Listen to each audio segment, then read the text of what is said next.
सुकरात मरता था, एक शिष्य ने पूछा आप भयभीत नहीं है? तो सुकरात ने आंख खोली और उसने कहा भय? दो ही संभावनाएं हैं, या तो जैसा नास्तिक कहते हैं कि मैं मर जाऊंगा, बिल्कुल मर जाऊंगा, कुछ भी ना बचेगा।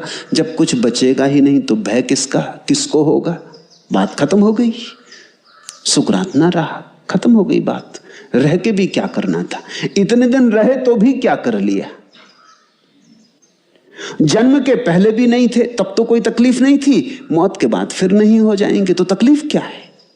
तुमसे मैं पूछता हूं, जन्म के पहले तुम नहीं थे, अगर नास्तिक सही है तो जन्म के पहले तुम नहीं थे, कौन सी तकलीफ थी नहीं होने में?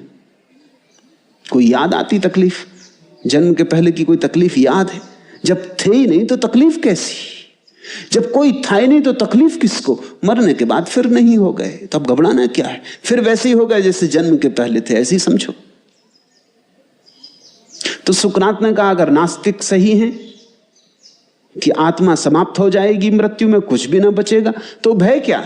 जैसे जन्म के पहले नहीं थे वैसे फिर नहीं हो गए, बात खत्म हो गई, आई गई हो गई, एक लहर उठी खो गई। या हो सकता है आस्तिक सही हो। अगर आस्तिक सही है और आत्मा बचेगी तो फिर भय कैसा? शरीर ही गया, हम तो बचे ही रहे, हम तो शरीर थे ही नहीं। तो सुकरात ने कहा दो ही संभावनाएं हैं, या तो आस्तिक सही हो या नास्तिक सही हो। और सुकरात बड़ा हिम्मत का आदमी, वो ये भी नहीं कहता कि मैं मानता हूं इसमें कौन सही है, वो कहता मुझे कुछ पता नहीं। मगर भय कैसा?